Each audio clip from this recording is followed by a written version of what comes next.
As I said in our announcements, we're going to have a short organizational meeting afterwards for those interested in confirmation. We'll try to figure out times to meet, days, procedures, and that kind of thing. When we were thinking about confirmation this week, Becky suggested we should reach out to those families that we haven't seen in a while and see if they're interested, because many of them have confirmation-age children, and I thought that was a great idea. So I took some time this week and reached out to some of those families that haven't been here in a while. And I got some very nice responses. Some people are interested, some were not, and one told me to drop dead. Well, not in so many words, that they left the church because of all the problems that we had here and couldn't ever envision themselves ever coming back, and that they should have their name removed from our mailing list permanently. And I bring this up not to point fingers or to name names or to dredge up the past, but just as a reminder of how difficult it is for us to let go, how difficult it is for us to forgive. We still want to hold on to that anger and that bitterness and that resentment, and we have such difficulty getting past that. Jesus calls us to do that in our gospel reading this morning. And not just in this reading, this parable, but all throughout the Gospels, Jesus says to forgive others. We pray that in the Lord's Prayer, and we'll say that here in just a bit. We pray that at least once a Sunday. Lord, forgive us our debts as we forgive our debtors. Or from my background, forgive us our trespasses as we forgive those who trespass against us. But do we really mean it? Or are we just saying it? Does it just become rote memory to us? And I honestly believe what Jesus is asking us to do in forgiving others may be the hardest thing he calls us to do in the gospel. Because we want to hold on to that anger. We have such a hard time getting past it. Such a hard time. And there's resentment and bitterness. And I would be willing to bet, if I was a betting person, which I'm not, but I'd be willing to bet there are people here this morning, more than a few, who are holding on to something against somebody. Somebody said something or did something. And it may have been years ago. And yet, some of us are still saying, how could I possibly forgive for that? So how do we get past that? How do we move on, as Jesus has called us to do? Well, our Old Testament lesson about Joseph is a good start. It's a good step in that direction.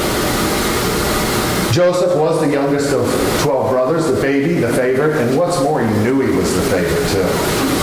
And he rubbed it in his brother's faces. And they hated that. So they decided to fix him. They sold him into slavery, made it look like an accident that he'd been killed by a wild animal. So they went back and told Dad he was dead, and off he goes to Egypt. And he does okay in Egypt. He rises to a position of prominence in the household of Potiphar until Potiphar's wife makes unsubstantiated, libelous accusations about him, saying that he made sexual advances on her. So now he's in jail. So now twice, Joseph has had someone do something to him, rotten and mean and evil, that he would really have a hard time forgiving them for. But God was with Joseph and blessed him and allowed him to interpret dreams. And he had interpreted a dream that allowed him to get out of jail. It was a dream about a famine that was going to be in the whole region. So they listened to Joseph. He rose to a position of even higher prominence. Egypt prepared for the famine. No one else did. So when the famine hit, here they come, hat in hand, begging, including Joseph's brother. Now, can you imagine? Can you imagine what they must have been thinking when they saw Joseph? At the very worst, they were probably thinking he could snap his fingers and have us killed. At the very least, they must have been thinking he could just tell us to get lost, and we get nothing. But instead, we get to one of the greatest single verses in all of the Bible, Genesis 50:20. It's the one that's on your bulletin this morning. You meant evil against me, but God meant it for good, to bring about that many people should be kept alive. See, Joseph realized in the midst of his difficulty, of his suffering, of the unfairness of it all, that God was still there. He was in the middle of it. He was in control. And that somehow, some way in which Joseph didn't understand, and we can't understand, God was going to take that and turn it into something good. In Joseph's case, reconciliation with his family and the feeding of the nation. For a more modern example, I ask you to consider a woman whose name you may have heard. Some of you may know her story, Corrie ten Boom. Corrie ten Boom, if you haven't heard about her, was a Dutch woman who lived during World War II. And she and her sister Betsy were actively working to help the Jews against the Nazis. They were hiding. And when the Nazis found out, they arrested both women and sent them to a concentration camp. I don't think we have to go into much detail about the horror that they found there, the evil, the depravity. Betsy did not survive. She died in the concentration camp. Corrie did survive. And when she got out, she dedicated the rest of her life as an author and speaker, going around and telling people about God's grace and love and mercy, even in the midst of unspeakable evil, until one particular defining event in her life. It was in 1947. She went back to Germany to give a speech. And in the crowd was one of the prison guards from her camp. Not just a prison guard, but one of the most cruel and sadistic of all the prison guards. And I'd like to let her pick up the story. This is in her own words from one of her writings. And her books are still available. And if you like, you can even go on YouTube and listen to her give interviews in her own voice. She says, "That's when I saw him. It came back with a rush. The huge room with its harsh overhead lights, the pathetic pile of dresses and shoes, the shame of walking naked past this man. Now he was in front of me, hand thrust out. You mentioned Ravensbrück in your talk," he said. "I was a guard there. But since that time, I have become a Christian. I know that God has forgiven me for the cruel things I did there, but I would like to hear it from your lips as well. Fraulein, will you forgive me?" And I stood there, and I could not. Betsy had died in that place. Could he erase her slow, terrible death simply for the asking? It could not have been many seconds that he stood there, hand held out, but to me it seemed hours as I wrestled with the most difficult thing I ever had to do. But forgiveness is not an emotion. I knew that too. Forgiveness is an act of the will, and it can function regardless of the temperature of the heart. "Jesus, help me," I prayed silently. "I can lift my hand, I can do that. You supply the feeling." And so woodenly, mechanically, I put my hand in his. And as I did, an incredible thing took place. The current started in my shoulder, raced down my arm, sprang into our joined hands, and then this healing warmth seemed to flood my whole being, bringing tears to my eyes. I forgive you, my brother, I cried, with all my heart.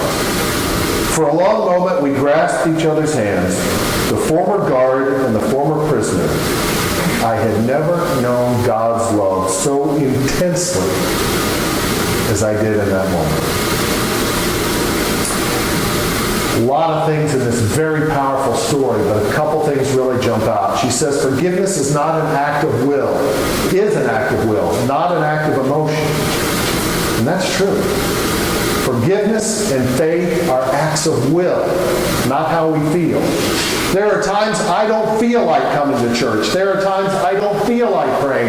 There are times I don't feel like reading the Bible. And there are times I don't feel like forgiving. But I can still do it anyway. It's not based on how we feel. Faith is an act of will. And the most important thing to come out of this is that you couldn't do it without God. None of us can do it without God. All grace and mercy comes from God. In our natural selves, without God, we don't want to forgive. We want to hold on to the anger. We want the bitterness. We want the resentment. We want to keep it, just like that email I got this week. But with God, we can let it all go. His power, His grace, His mercy. Let God and let go. If we leave it at the cross, if we let God do it, if we let Him take care of it, we can let go of it. And He will do it. I want to wrap this up by reading you a comment Betsy made right before she died. She had every reason to be angry, bitter, resentful, unjustly imprisoned. She was just doing the Lord's work, and now she was going to die. And she told Corey, there is no pit so deep that God is not deeper still. There is no pit so deep that God is not deeper still. When you're having trouble holding on to bitterness and anger and resentment and unforgiveness, remember that. Let go and let God. Amen.